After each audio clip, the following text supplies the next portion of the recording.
Okay, good afternoon, everybody. In the previous class, we have started the data pre-processing techniques. As a part of data pre-processing technique, we have a number of steps are there. So we are discussing the data cleaning methods. So how to handle missing data, noisy data, and inconsistencies and some discrepancies. So how to handle this we are discussing. Already we have discussed how to handle missing data and how to fill the incomplete details. So we have discussed the noisy data also. Once again, I'm going to revision previous points which I have told for you. Okay, so here I want to say something. Whoever not till submitted assignment in Edmodo, submit immediately. So otherwise you lose grade. So we are not going to give complete marks. So if you are not required good marks means you are making it late only. Okay, so submit immediately. And one more request is all of you rename your name by register number in Edmodo. మీ names ని మీ register numbers తో rename చేయండి. మాకు అందరి names కొంచెం identification కష్టం అవుతుంది. అదే రిజిస్టర్ నెంబర్ అయితే పర్టికులర్ రిజిస్టర్ నెంబర్ ఏం చేశారు అనేది ఐడెంటిటీ వస్తుంది. So all of you rename by your register numbers, then we can easily identify by register numbers only. Okay, 28 your register number is wrong, please insert one more 228 your register number is wrong, please change it properly, number 28. okay, now we are starting how to handle noisy data. See here, already noisy data is nothing but any random error, or it may be a variance. That means actual value is some x, but we have denoted with some another, a lot of change in that value, measured variable, that is called variance. So why we are getting this incorrect attribute values, why we are getting this type of noise data means there may be some number of reasons which we have discussed. There may be in some cases faulty data collection instruments, faulty data collection instruments, or sometimes human make so many errors while entering the data. Human may made some errors, data transmission problems. So that means when you are sending the data, when they are moving from higher bandwidth to lower bandwidth, some signals synchronizing problems are may be there. So while if they are occurring any type of transmission problems also, the data may going to be changed. So technology limitations. Next, inconsistency in naming conventions, because in one database they have stored in a one format and another database they have stored in another format. So there may be existing some inconsistency in the naming conventions. So one person has taken the name of that attribute in one way, and another person has taken the name of same name only but in a different format. So that is the problem. So what are the other data problems which we require in data cleaning means? So what are the other things we have to do for cleaning the records? So another one is duplicate records. If at all if there are any duplicate records, that means redundant data we are going to remove. So remove that duplicate records. If at all any incomplete data is there, if at all possible by manual or any using some tools, we will fill the data. If at all any inconsistent data is there, we are going to solve that inconsistencies also. So which we have discussed in the previous class.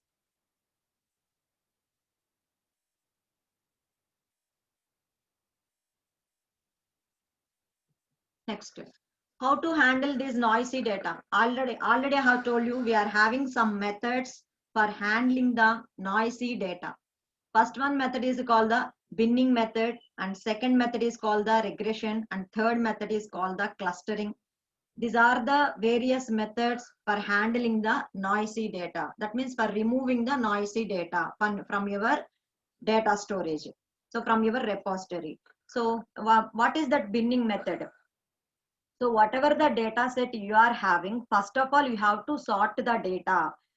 ఇచ్చిన data set ని మనం sorted order లో place చేసుకోవాలి. Place చేసుకున్న తర్వాత what is the second step means we are dividing that sorted data into equal number of frequencies. అంటే total నా దగ్గర 20 వాల్యూస్ ఉన్నాయనుకోండి, నేను 5 బిన్స్ కింద డివైడ్ చేస్తాను అనుకోండి. Each bin consist of 4 values అలా ఈక్వల్ ఫ్రీక్వెన్సీ వచ్చేలాగా మనం డివైడ్ చేసుకోవాలి. How many bins you are considering దాన్ని బట్టి. అంటే bin is nothing but a bucket. We are storing those values in that bins or buckets అన్నమాట. So then one can smooth by bin means అంటే once మనం whatever the data we are having we are making the first step is we are sorting the data. We are making a sorting చేస్తున్నాం. Any sorting algorithm apply చేసి sort చేసేసుకుంటాము. Sort చేసుకున్నాక ఏం చేస్తున్నాము, the డేటాని divide చేస్తున్నాం based on the available bins. మీ దగ్గర మీరు 3 బిన్స్ కన్సిడర్ చేస్తున్నారు, మీ దగ్గర 9 వాల్యూస్ ఉన్నాయనుకోండి. Each bin should contains equally frequency of data 3 values. We are dividing the data into 3 parts. Then we are smoothing the data by using bin means. Bin means for example, you are storing the first bin 1 3 values. Those 3 values, for those 3 values we are calculating the mean value. So whatever the mean value you are getting, for example I am getting the mean value as 10. So I am replacing the 10 value with all the bin values. ఆ bin లో ఉన్న remaining అన్ని values ని 10 అనే values తో replace చేస్తాను. అది కూడా ఎగ్జాంపుల్ లో రాశాను మీకు క్లారిటీ కోసం. Next smooth by bin median. So whatever the data we are having, first of all first step common అండి.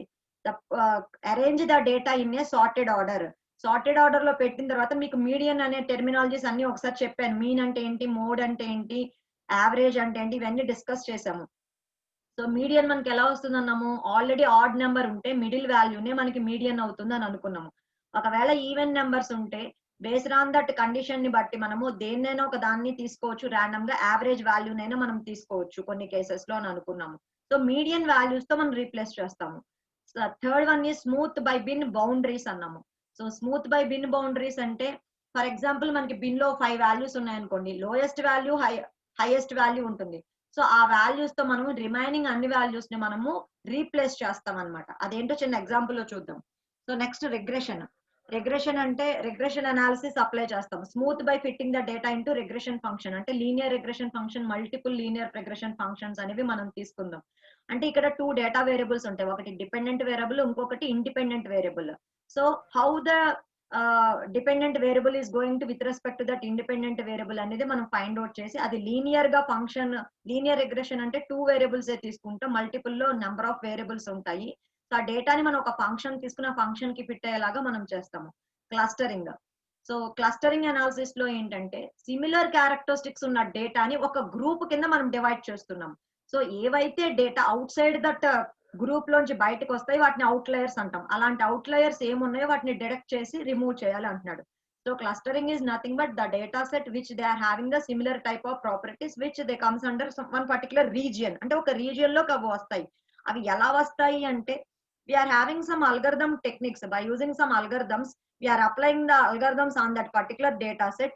ఎప్పుడైతే మనం అల్గరిథం ని అప్లై చేస్తామో ఆటోమేటిక్ గా సేమ్ సిమిలర్ క్యారెక్టరిస్టిక్స్ ఉన్న డేటాని ఒకటే రిప్రజెంటేషన్ లోకి వచ్చేస్తాయి. అప్పుడు వాటిని మనం వాటికి ఒక బౌండరీ రిప్రజెంట్ చేసుకుని దాన్ని ఒక రీజియన్ లోకి తీసుకొస్తాం అనమాట. So that is the clustering అనమాట. నెక్స్ట్ ఇన్ సమ్ కేసెస్ లో హ్యూమన్ అండ్ కంప్యూటర్ ఇన్స్పెక్షన్స్ తో we can detect some suspicious values which the human can check manually and we can remove those values. అంటే if at all కొన్ని cases లో human possible అవుతుంది, human inspection తో possible అవుతుంది, human by అంటే naked I తో చూసేసి remove చేసేవి ఏమన్నా ఉన్నాయి చిన్న చిన్నవి అనుకుంటే, in some cases by using that human inspection and with the help of the computer we can by using some basic tools we can detect the suspicious values and we can remove those data. So here binning example గురించి అనుకున్నాం కదా, ఒకసారి identify చేయండి ఇక్కడ. Here I have taken the data, already I have arranged this data in a sorted order. Already whatever the data I have taken, I have arranged the data in a sorted order. So how many values here 1 2 3 4 5 6 7 8 9. So totally 9 values are there. So 9 values means we are taking 3 equal frequency bins. We can divide them into 3 values, equal 3 values. So we are considering 3 bins here. So we are sending all the values into 3 bins equally. So first 3 values comes into this first bin. Next 3 values, 4 5 6 values. That means 4 5 6 values comes into that next bin. Remaining 3 bin values comes into the third bin. So here what is the first smoothing method? The first smoothing method is by replacing with the mean value. So for example, if you take the bin 1 values, the values are 3, 7, 14. Take the mean of these. 3 plus 7 plus 14. So what is the value? 7 plus 3, 10. 10 plus 14, 24. 24 divided by 3. It is 8. That means all these values are replaced by this 8. This mean value. I have done only for this bin 1. So for this bin 2. 19 plus 23 plus 24 divided by 3. Whatever the mean value you are getting, that mean is 22 here. So we are replacing that bin values by 22, 22, 22 like that. 31 plus 33 plus 38 divided by 3 like that we are doing. So in this way, for eliminating noisy data, we are having one method called binning method. We are smoothing the data by using that binning method by replacing that mean value. Next slide. Another example I have taken for smoothing by bin boundaries. Again, I have taken the sorted data, previous example data only. Again, we are, because here we are having 9 values, means we are using the 3 bins and we are sending the each 3 set of values into the bins. 3 values ni bins loki manam send chesamu. Send చేసిన తర్వాత ఏం చేసాం, ఇక్కడ ఏమంటున్నాడు, smoothing will be done by bin boundaries అన్నాం. First for example, if I observe bin 1, what are the boundaries? The first lowest boundary is 3, highest boundary is 14. That means whatever the in between values in this bin, if for example ikkada 7 ఉంది మనకి, 7 అనేది 3 కి దగ్గరగా ఉందా, 14 కి largest highest బౌండరీకి దగ్గరగా ఉందా, ఏ బౌండరీకి near గా ఉంటే ఆ బౌండరీ వాల్యూతో మనం రీప్లేస్ చేస్తాం అనమాట. ఫర్ ఎగ్జాంపుల్ ఇప్పుడు బిన్ 1 దగ్గరికి రండి, లోయెస్ట్ వాల్యూ ఎలాగో లోయెస్ట్ వాల్యూనే ఉంటుంది, బికాస్ 7 ఈజ్ నియరెస్ట్ టు 3 కాబట్టి డిఫరెన్స్ ఫైండ్ అవుట్ చేసినప్పుడు 3 తో రీప్లేస్ చేస్తాం. ఆల్రెడీ ఇక్కడ మనకి హైయెస్ట్ బౌండరీ 14 ఉంది. ఫర్ ఎగ్జాంపుల్ ఇక్కడ ఇంకొక వాల్యూ ఏదో ఉందనుకున్నాం, 12 ఉంది అనుకున్నాం. 12 ఉంటే ఏం చేస్తాము, 14 మైనస్ 12 అంటే 2 వస్తుంది. ఇక్కడ 12 మైనస్ 3 అంటే ఎంత వస్తుంది, 9 వస్తుంది. అప్పుడు దేనికి దగ్గరగా ఉన్నట్టు, 14 కి దగ్గరగా ఉన్నట్టు. అందుకని అప్పుడు ఒకవేళ 12 అనేది ఉంటే కనుక అక్కడ 14 తో రీప్లేస్ చేసేవాళ్ళము. అంటే for example I'm taking another number for your clarity I'm telling. So here coming to this second bin, 19, 23, 24. Lowest boundary is 19, highest boundary is 24. 19 is 19 only. Because this 23 is nearer to 24 కాబట్టి 23 ని మనం 24 తో replace చేస్తాం. ఎందుకని ఈ రెండిటికి difference find out చేస్తే 1 వస్తుంది, బట్ ఈ రెండిటికి డిఫరెన్స్ ఫైండ్ అవుట్ చేస్తే 4 వస్తుంది. సో 1 డిఫరెన్స్ స్మాల్ కాబట్టి we are replacing 23 by highest boundary 24, 24. Like that we will perform the things. So boundary ఇక్కడ ఒక ఎగ్జాంపుల్ లో ఫస్ట్ దానికి బౌండరీస్ 3 and 14 అని చెప్పాను అనమాట. ఆల్రెడీ మీ అందరికి ఇవి తెలిసినవే. So as your simplification, I have given one example. If at all only you are writing a data cleaning only ఒకటే 7 marks కి రాసినప్పుడు ఇవన్నీ explanation లో మీరు రాయాలి. Next, here data cleaning as a process. As a process లో మనం discuss చేయాల్సినవి ఇక్కడ రెండు ఉన్నాయి, 2 things. The first one is data discrepancy as a detection and data transformation. Transformation అంటే ట్రాన్స్ఫర్మేషన్ టెక్నిక్ కాదు, జనరల్ గా data transformation. Data cleaning as a process lo we have to discuss 2 things.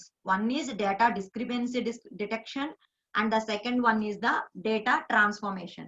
So what is the data discrepancy detection? That means the first step in the data cleaning is also we have to identify the any discrepancies are present in the data. If at all any discrepancies are present, we have to remove them. So మనకి అలాంటి discrepancies ని మనం remove చేయాలి అంటే what is the knowledge we should have the knowledge of metadata. అంటే మనకి metadata గురించి idea ఉండాలి. What is metadata? Metadata is nothing but data about data, how the structure of the data warehouse is stored, what is the operational data structure of the data warehouse stored. So structure అంటే ఏ రకంగా structure, ఇప్పుడు data wear house లో ఉన్న data ఏంటి, data warehouse is one single repository, coherent store. ఆ coherent store లోకి we are getting the data from, we are loading the data from different multiple sources. So multiple sources నుంచి వచ్చినప్పుడు ఎక్కడి నుంచి ఏది ఎలా వచ్చింది అనేది ఒక స్ట్రక్చర్ అంతా మనకి మెటాడేటాలో రిప్రజెంట్ అయి ఉంటుంది. అంటే ఎక్కడ ఏది ఉంది, ఏ లొకేషన్ లో ఏది ఉంది. ఆపరేషనల్ డేటాబేసెస్ లో కూడా మీకు ఏమొస్తుంది, data mart locations, data mart లో ఏ డేటా మార్ట్ ఏది దేనికి సంబంధించింది, అలా ప్రతిదీ మీకు డీటెయిల్డ్ ఇన్ఫర్మేషన్ ఉంటుంది. అంటే మెటాడాటా గురించి తెలిసినప్పుడు మనకి మినిమం నాలెడ్జ్ ఏదైనా ఉండాలి. అంటే for which domain we are doing, what is the range of that one, how it is going to depend on the things, how the distribution will be, ఇలాగా కొన్ని వాటి మీద మనకి అవేర్నెస్ ఉండాలన్నమాట, డిస్క్రిపెన్సీస్ ని రిమూవ్ చేయాలి అంటే. Next is check field overloading.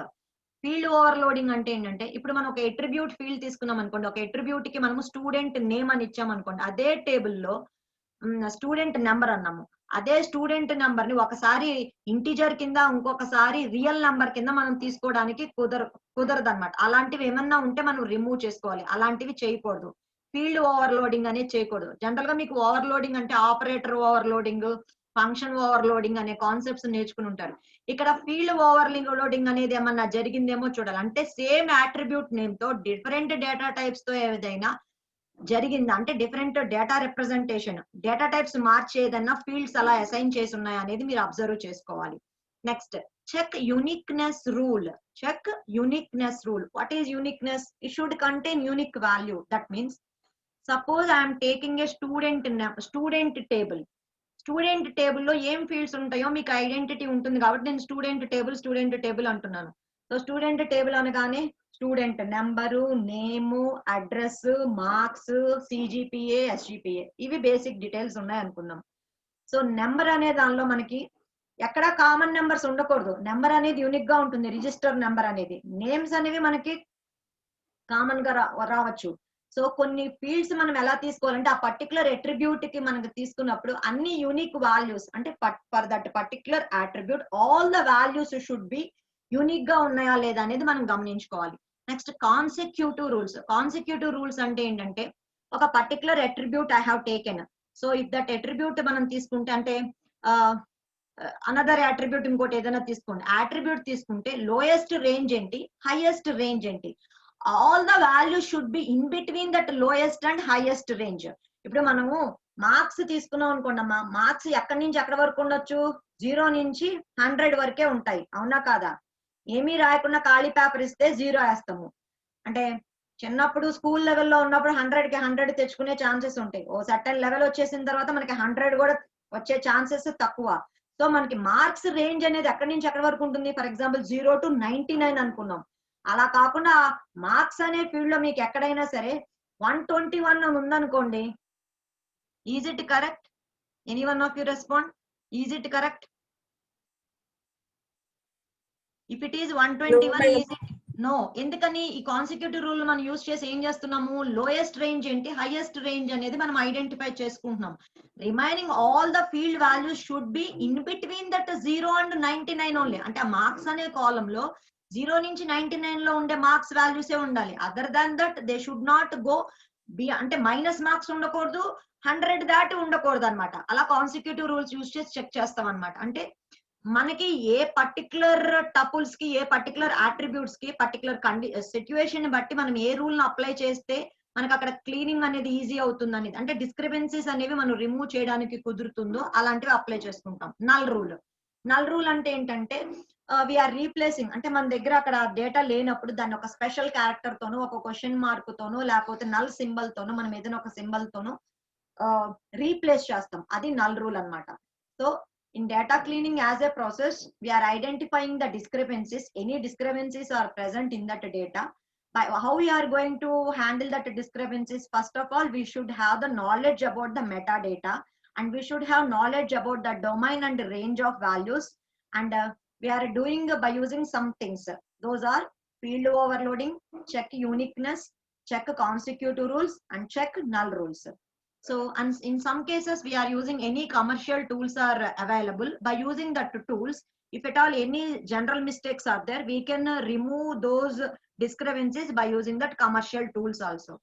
So ఇక్కడ మనకి కమర్షియల్ టూల్స్ లో మనకి 2 టూల్స్ గురించి చెప్తున్నాడు. ఒకటి data scrubbing and data auditing tools.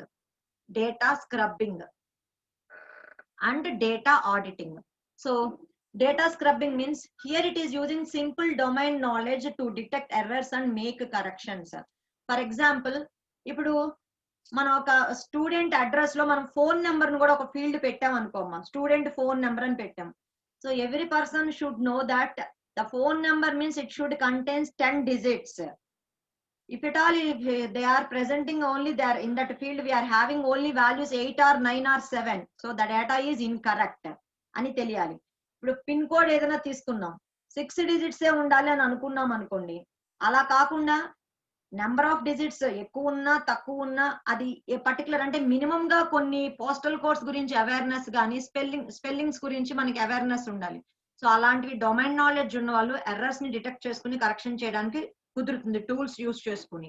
అంటే అవైలబుల్ టూల్స్ తో హ్యూమన్ ఇంటరాక్షన్ తో మనము వాటిని ఎరైజ్ చేసుకోవచ్చు అనమాట. Human can interact with that by using that tool and we can erase that one. Data auditing tool.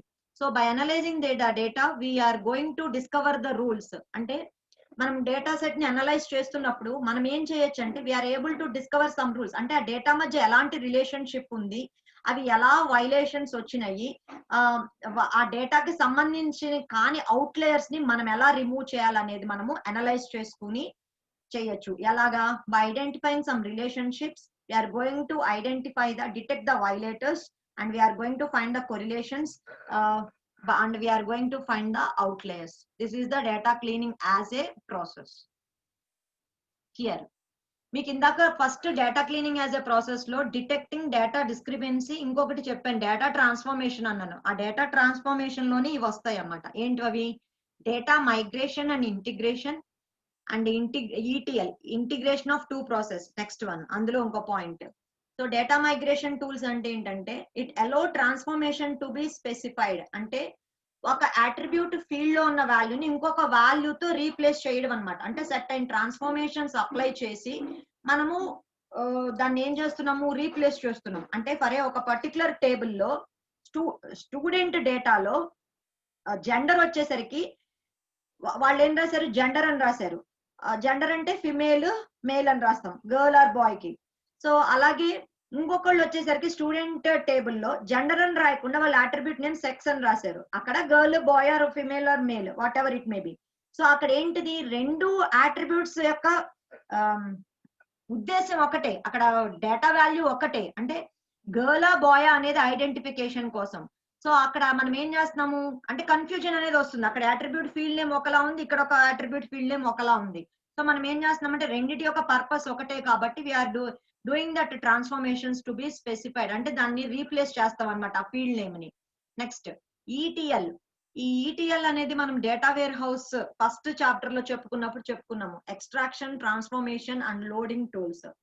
Because by using these tools, it is allowing the users to specify transformation through a GUI environment. Ante nowadays we are using all the graphical user interface environment only. Through that GUI environment, user can interact with the system. By using that system, whenever we want to retrieve the data, extract the data from that different store, we can extract the data and we are applying some transformations and we are loading the data into that particular repository. So ETL formations అనేవి perform చేస్తాము cleaning లో. Integration of two process. అంటే integration of two process అంటే iterative and interactive. అంటే ఆ process ని మనం iterative గా అండ్ ఇంటరాక్టివ్ మేనర్ లో చేస్తున్నాం. అంటే ఇంటరాక్టివ్ అంటే ఏంటి? యూజర్ ఇన్వాల్వ్మెంట్ అవుతుంది. ఇప్పుడు ఫర్ ఎగ్జాంపుల్ పోటర్ వీల్స్ అనేది ఉందనుకోండి, అక్కడ ఆ వీల్ లో యూజర్ అనేవాడు ఇంటరాక్ట్ అవుతూ దాన్ని ఎలా చేస్తాడో అలాగే iterative procedures and interactive manner లో మనము దీన్ని హ్యాండిల్ చేయాలి అని చెప్తున్నాను. Next I'm moving to that second step in the data pre processing, that is data integration. Till now we have discussed the first one is data cleaning. Now we are moving to the second step, data integration. So as you all know that integration means combining. What we are combining? We are combining the data. From where we are combining? We are combining the data from multiple sources, from different multiple sources. What are those multiple sources? Those multiple sources are databases, relational databases, transactional databases, multi-dimensional databases, data cubes, flat files, world wide web. From these multiple sources, we are combining the data and we are storing in a single repository, that is into a coherent store. So that is called data integration. So number of times we have discussed the same definition. So schema integration. So in data integration, అంటే మీరు డేటాని ఇలా combine చేసి ఒక coherent store లాగా మీరు చేసేటప్పుడు కొన్ని ఇష్యూస్ అనేవి అరైజ్ అవుతాయి. అంటే ఈ మెథడ్ ని మనం ఇంప్లిమెంట్ చేసేటప్పుడు we are facing some problems, some issues. So how to solve those issues అనేది ఇక్కడ మనం డిస్కస్ చేస్తున్నాం. ఫస్ట్ ఇష్యూ ఏంటి మనకు వచ్చేది ఇక్కడ schema integration. So first problem what we are facing schema integration. Schema integration అంటే ఏంటి? ఒక డేటాబేస్ లో ఒక స్కీమా ఒకలా ఉంది, ఒక కంపెనీకి సంబంధించిన డేటాకి. ఇంకో కంపెనీ ఎక్స్ అనే వై అనే ఇంకొక కంపెనీలో స్కీమా వాళ్ళు ఒకలాగా రాసుకున్నారు. బట్ ఆ డేటా అనేది కామన్ రిలేటెడ్ డేటానే అనుకుందాం. ఈ రెండింటిని కంబైన్ చేసి రాసేటప్పుడు కొన్ని ప్రాబ్లమ్స్ వస్తూ ఉంటాయి. అంటే ఏ అనే కంపెనీ వాడు కస్టమర్ ఐడెంటిటీని ఇవ్వడానికి కస్టమర్ డాట్ ఐడి అని ఇచ్చాడు. బి అనే కంపెనీ వాడు కస్టమర్ ఐడిని ఇవ్వడానికి కస్టమర్ నెంబర్ అని ఇచ్చాడు. అక్కడ హ్యాష్ అనే దగ్గర నెంబర్ అనో లేకపోతే కస్టమర్ టోకెన్ అనో ఏదో ఇచ్చాడు. హ్యాష్ అంటే ఏదో సమ్ అనదర్ థింగ్ ఏదో రిప్రజెంట్ చేశాడు. బట్ ఈ రెండు అట్రిబ్యూట్స్ సేమే అన్నమాట. అంటే they are going to give the customer number only, customer identity only. But in different companies they have represented in different ways. ఇవి కంబైన్ చేసేటప్పుడు ఈ రెండు ఒకటే, ఒకదాని కిందకే వచ్చి ఆ రో నుంచి ఈ రో అంటే ఈ డేటా వాల్యూ ఇక్కడ నుంచి దీనికి కంబైన్ అయ్యి రావాలి. అలా రావాలి అంటే కంబైన్ చేసుకునేటప్పుడు ఇలాంటి ప్రాబ్లమ్స్ అది ఫేస్ చేస్తుంది. స్కీమా ఇంటిగ్రేషన్ చేసేటప్పుడు ఇలా డిఫరెంట్ గా ఇవ్వడం వల్ల it is going to be facing some problems అన్నమాట. So integrate meta data from different sources. అంటే ఇదొక సోర్స్ లో స్టోర్ అయి ఉంది, ఇదో బి అనేది ఇంకొక సోర్స్ లో స్టోర్ అయింది. ఈ రెండింటిని కంబైన్ చేసేటప్పుడు మనకి ఈ స్కీమా ఇంటిగ్రేషన్ అనేది ఒక ప్రాబ్లం మనకి జనరేట్ అవుతుంది అన్నమాట కంబైన్ చేసేటప్పుడు. Next entity problem identification. Okay, entity identify real world entities from multiple data sources. For example మనకి రియల్ వరల్డ్ ఎంటిటీస్ గురించి కొంచెం మినిమం అవేర్నెస్ ఉండాలి. ఫర్ ఎగ్జాంపుల్ ఎక్స్ అనే ఒక పర్సన్ ని తీసుకున్నాం.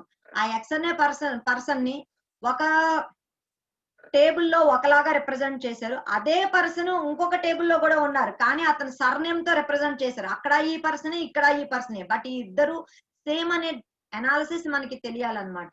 That's why they have given Bill Clinton is equal to William Clinton surname. So entity identification problem, we have to identify the things because the same attribute has been represented in a different way in another table, but the attribute is common. అంటే same attribute ని ఇంకొక దానిలో వేరేలాగా represent చేశారు. ఇక్కడ field values కూడా అవి రెండు ఒకటే అన్నమాట, ఒక దానిలోకే వస్తాయి. సో ఇలాంటి దాన్ని ఐడెంటిఫై చేయడాన్ని ఎంటిటీ ఐడెంటిఫికేషన్ ప్రాబ్లం అంటారు. And detecting and resolving the data value conflicts. ఇప్పుడు for example data value conflicts అంటే ఏంటంటే, ఫర్ ఎగ్జాంపుల్ నేను సేల్స్ డేటా అనే ఒక టేబుల్ తీసుకున్నాను. సో సేల్స్ డేటాలో అంటే బిల్లింగ్ చేసేటప్పుడు నేను నా కాస్ట్ ని అంటే ఒక ఐటమ్ ని నేను సెల్ చేశాను. ఐటమ్ ని సెల్ చేసినప్పుడు దాని కాస్ట్ ప్రైస్ ని నేను ఎలా రాసుకున్నాను? రూపీస్ లో రాసుకున్నాను. సేమ్ అదే సేల్స్ డేటా, సేమ్ అదే కంపెనీ అనుకుందాం. ఆ కంపెనీకి నెంబర్ ఆఫ్ బ్రాంచెస్ ఉన్నాయి అనుకున్నాం. ఇండియాలో ఉంది, యుఎస్ లో ఉంది, లండన్ లో ఉంది, అలా ఉంది అనుకున్నాం. సేమ్ అదే ఐటమ్ కి అక్కడ వాడు బ్రిటన్ లో అంటే ఎందులో రాసుకుంటాడు? పౌండ్స్ లో రాసుకుంటాడు. యుఎస్ అయితే ఎందులో రాస్తాడు? డాలర్స్ లో రాస్తాడు. యూరోప్ లో అయితే ఎందులో రాస్తాడు? యూరోస్ లో రాస్తాడు. అంటే ఒక్కొక్క కంట్రీలో వాళ్ళ యొక్క మనీ రిప్రజెంటేషన్ ఎందులో ఉంటే అందులో రాస్తాడు. బట్ సేమ్ అవుతుందా అంటే వాల్యూ సేమ్ అవ్వదు. ఎందుకని? ఇక్కడ 100 rupees is equal to $100. No. So నువ్వు జస్ట్ రూపీసే కదా అని చెప్పేసి 100 ఉంది కదా అని చెప్పి ఆర్ఎస్ ని తీసేసి డాలర్ కింద మార్చేస్తే ఏమైపోతుంది? వాల్యూ చేంజ్ అయిపోతుంది. So because we are having different representation, different scales or metrics. అలాగే మనం యూనిట్స్ ఏమైనా మెట్రిక్ అంటే ఒక దాన్ని మనం ఎస్ఐ యూనిట్ లో రిప్రజెంట్ చేయొచ్చు, ఇంకొక దాన్ని మెట్రిక్ యూనిట్స్ లో రిప్రజెంట్ చేయొచ్చు, సెంటీమీటర్స్ లో రిప్రజెంట్ చేయొచ్చు. ఒక దాన్ని అదే థింగ్ ని ఇంకొకడు మీటర్స్ లో చెప్పొచ్చు, లేకపోతే ఇంకొకలాగా చెప్పొచ్చు. సేమే కదా అని చెప్పి జస్ట్ మనం వాల్యూని అలాగే ఉంచేసి మెట్రిక్ ని మార్చేస్తే ఆన్సర్స్ సేమ్ రావు కదమ్మా. అంటే మనకి వచ్చేటప్పుడు రిజల్ట్ ఎలా వస్తుంది? ఇన్కరెక్ట్ రిజల్ట్స్ వస్తాయి అన్నమాట. సో వాల్యూ 100 అలాగే ఉంచేసి రూపీస్ బదులు మనం డాలర్స్ పెట్టేస్తే సరిపోదు కదా. ఈ 100 రూపీస్ డాలర్స్ లోకి కన్వర్ట్ చేస్తే ఎంతలోకి వస్తుంది? లేకపోతే $100 ఉన్నదాన్ని రూపీస్ లోకి కన్వర్ట్ చేస్తే ఎంత వస్తుంది? అలా మెట్రిక్స్ ఏంటి అనేవి ఐడెంటిఫై చేసుకోవాలన్నమాట. That is the thing. Next, handling redundancy in data integration. First problem ఏంటని ఇష్యూస్ లో స్కీమా ఇంటిగ్రేషన్. ఈ స్కీమా ఇంటిగ్రేషన్ జరిగేటప్పుడు వచ్చే జనరల్ ప్రాబ్లమ్స్ ని ఇక్కడ చెప్పాను. మళ్ళీ నెక్స్ట్ ఇక్కడ ఏంటి, handling redundancy in data integration. So redundant data, ఒకవేళ మనకి రిడెండెంట్ డేటా వచ్చినప్పుడు డేటా ఇంటిగ్రేషన్ చేసేటప్పుడు how we are going to handle that redundant data. So general గా మనకి రిడెండెంట్ డేటా అనేది అక్కర్ అవుతూనే ఉంటుంది, because we are taking the data from the multiple databases. So ఇక్కడ కూడా మనం చేయాల్సింది ఏం చెప్తున్నాడు, object identification, derivable data. So ఇక్కడ కూడా అంతే, రిడెండెంట్ ఎప్పుడు వస్తుందమ్మా, same attribute or object May have different names in different databases. ఆ అట్రిబ్యూట్ సేమ్ అవ్వచ్చు, ఒక డేటాబేస్ లో వాడు ఒకలాగా ఫీల్డ్ నేమ్ పెట్టుకున్నాడు, ఇంకొక డేటాబేస్ లో ఇంకొకలాగా ఫీల్డ్ నేమ్ పెట్టుకున్నాడు. సో ఫీల్డ్ నేమ్ వేరే ఉంది కదా అని చెప్పి మనం ఆ కాలం ని తెచ్చి మళ్ళీ ఇక్కడ యాడ్ చేసామనుకోండి, ఏమవుతుంది, మనకి రిడెండెంట్ డేటా అవుతుంది అనమాట. సో అలా అవ్వకుండా మనము ఆ ఆబ్జెక్ట్ ని ఐడెంటిఫై చేసుకోగలగాలి. Next derivable data.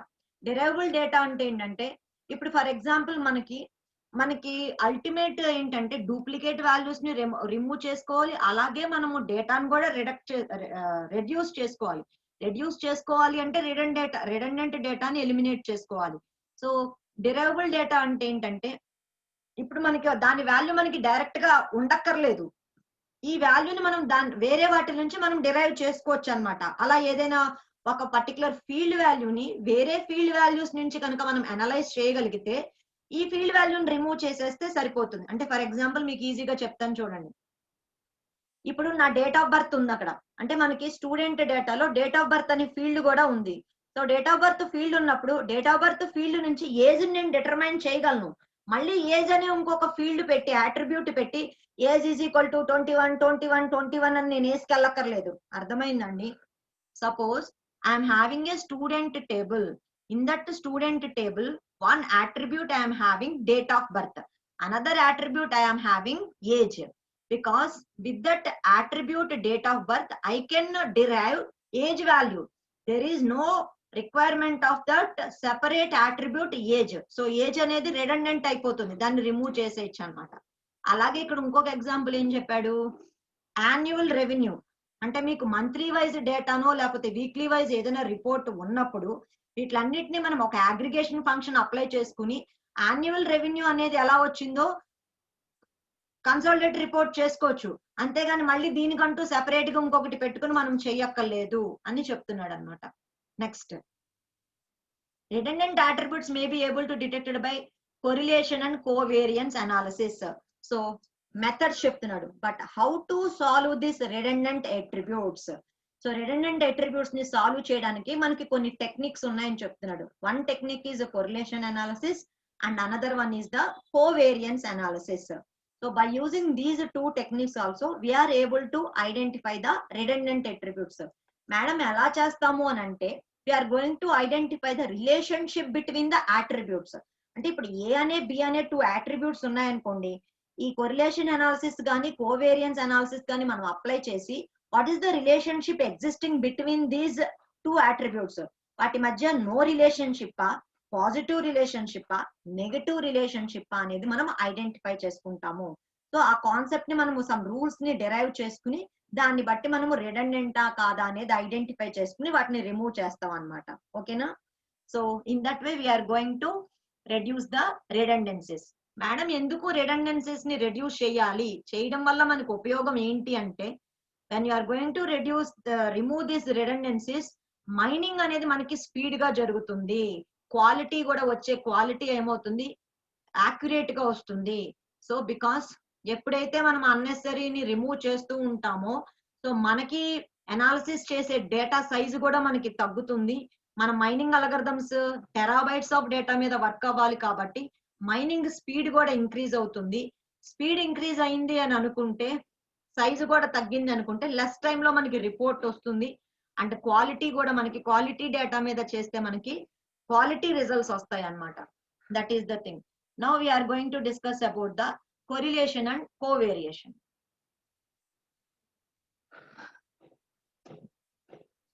So correlation correlation analysis nominal data. మీకు ఆల్రెడీ తెలుసు నామినల్ డేటా అంటే ఏంటంటే పర్టికులర్ కేటగిరీ ఆఫ్ డేటాని మనకి నేమింగ్స్ ఇస్తాం.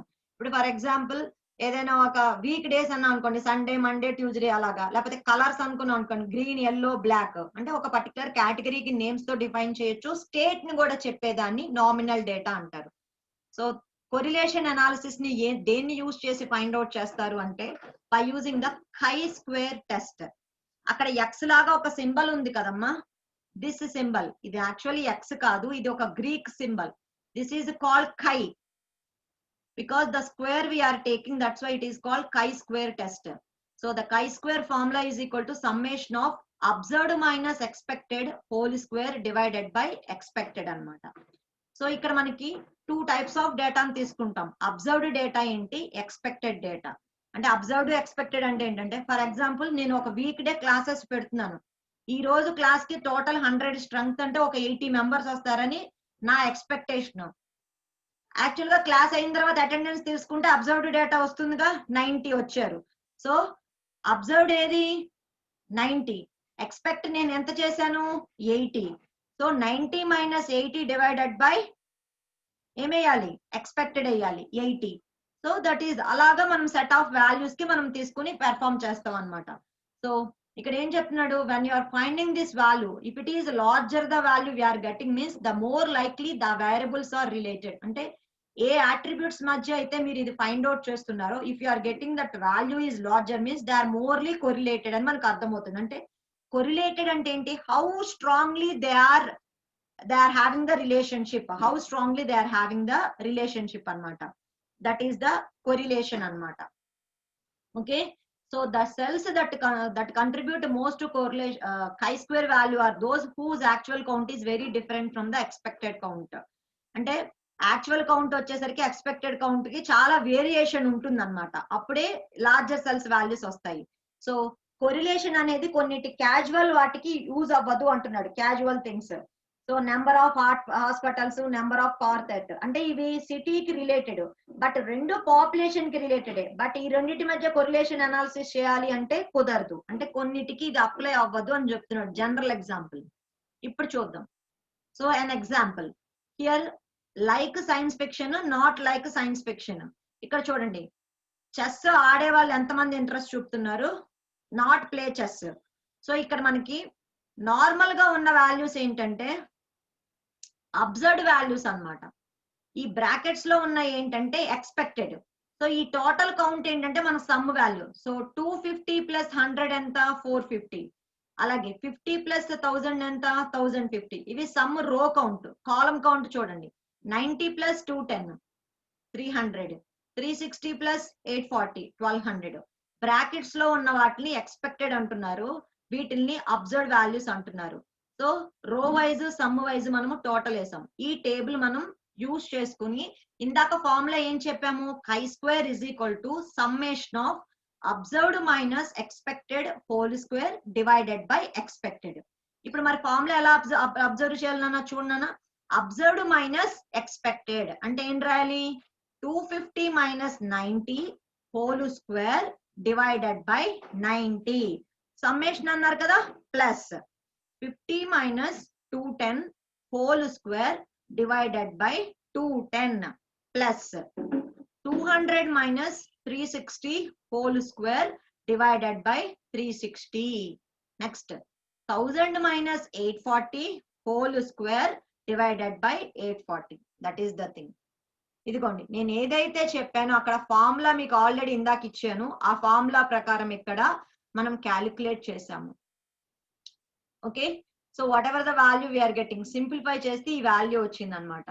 So it shows that like science fiction and play chess are correlated in that group. అంటే ఎవరైతే science fiction అంటే ఎవరైతే they like science fiction and play chess అనేవి ఈ రెండు attributes, these two attributes are correlated అని చెప్తున్నాడు బేస్డ్ ఆన్ దిస్ వాల్యూ అన్నమాట. Next, so if it is correlation for numerical data, formula ఏం మారుతుంది, దీన్నే పియర్సన్స్ ప్రొడక్ట్ మొమెంట్ కోఎఫిషియంట్ అంటారు. అంటే పియర్స్ అనేవాడు ఈ ఫార్ములా ఇచ్చాడు కాబట్టి దీన్ని పియర్సన్స్ ప్రొడక్ట్ మొమెంట్ కోఎఫిషియంట్ అంటారు.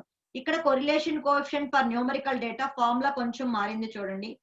Summation i is equal to 1 AI minus A bar.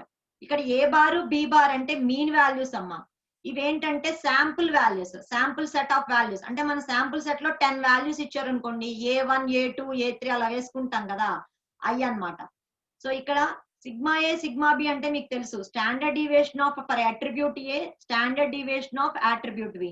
ఎన్ అంటే శాంపుల్ సైజ్ అమ్మా. ఈ ఫార్ములాలో ఉన్న వేరియబుల్స్ మళ్ళీ చెప్తున్నాను, సమ్మేషన్. ఇక్కడ ఏంటంటే మనకి అట్రిబ్యూట్ సెట్స్ ఒక 10 వాల్యూస్ ఇచ్చారు అనుకోండి, ఆ శాంపుల్ సెట్ వాల్యూస్, ఇది mean of the value, mean of the set B కి. Next standard deviation values. So by using this formulas also we can find out that correlation analysis for numerical data.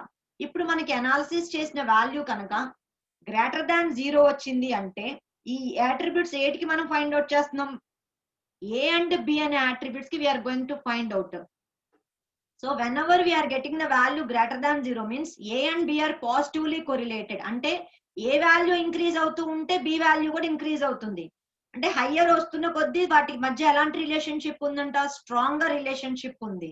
For example ఈ evaluate చేసిన value we are getting 0 means ఆ రెండింటి మధ్య ఎలాంటి relationship లేదు, independent, అసలు వాటి మధ్య సంబంధం లేదు, they are independent. Suppose if you are getting negative value means అంటే ఒకటి ఇంక్రీజ్ అవుతూ ఉంటే ఇంకోటి డిక్రీజ్ అవుతూ ఉంటుంది. ఫర్ ఎగ్జాంపుల్ మనకి ఒక ప్రొడక్ట్ ప్రైస్ పెరుగుతూ ఉంది, కొనే కస్టమర్స్ ఏమవుతారమ్మా, తగ్గిపోతూ ఉంటుంది. అంటే ప్రైస్ లెవెల్స్ పెరుగుతూ ఉంటే డిమాండ్ తగ్గిపోతూ ఉంటుంది. అప్పుడు అవి ఎలా రిలేటెడ్ అవుతాయి, ఇన్వర్స్లీ రిలేటెడ్ అవుతాయి. అదే నెగిటివ్లీ కొరిలేటెడ్ అన్నమాట. సో ఎక్స్ పెరుగుతూ ఉంటే వై కూడా పెరుగుతూ ఉంటే పాజిటివ్లీ కొరిలేటెడ్.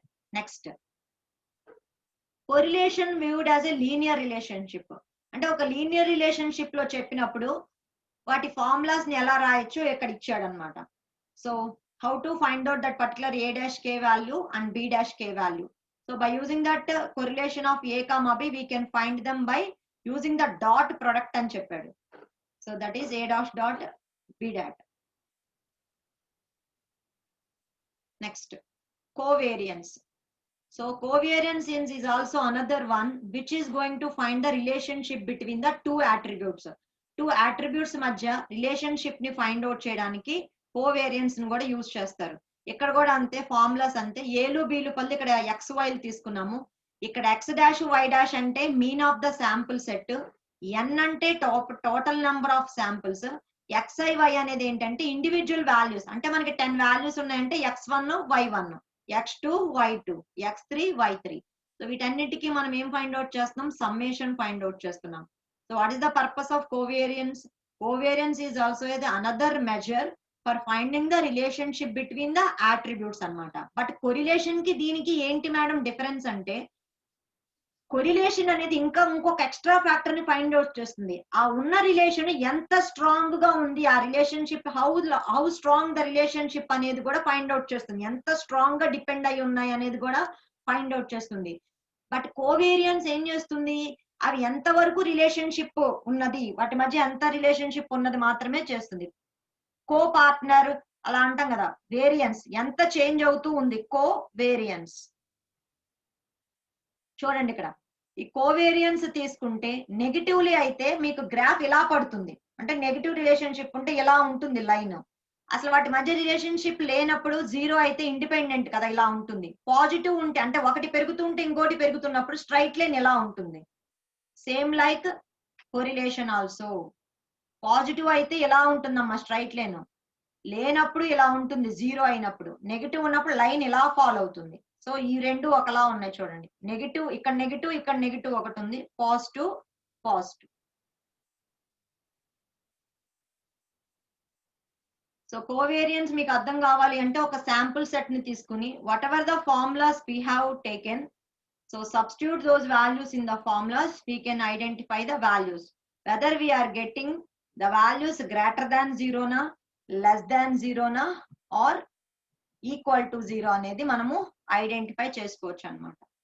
సో కోవేరియన్స్ అనే ఫార్ములాని మనం సింప్లిఫైడ్ లో e of a dot b minus a bar b bar by n, ఇక్కడ n అనేది మిస్ అయింది. సో ఇక్కడ తీసుకున్న శాంపుల్ సెట్ ప్రకారం మనము e of a అంటే మీన్ అన్నమాట. ఉన్న మన రెండు శాంపుల్ సెట్స్ కి మీన్ కడతాం. అంటే ఫస్ట్ ఇది a కి సంబంధించి 2 + 3 + 5 + 4 + 6 divided by total number.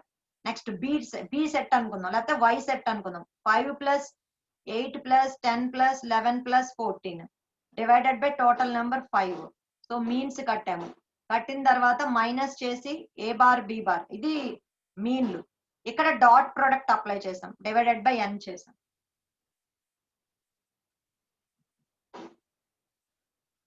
So only just 2 minutes. If at all, if you have any doubts up to this, you can tell me, because the topic is going to be changed. The next strategy is data reduction strategy. Tomorrow I will start. So up to this, if you have any doubts, you can ask me. 2 more minutes more. If you have any doubts, you can ask me. I will explain the particular concept.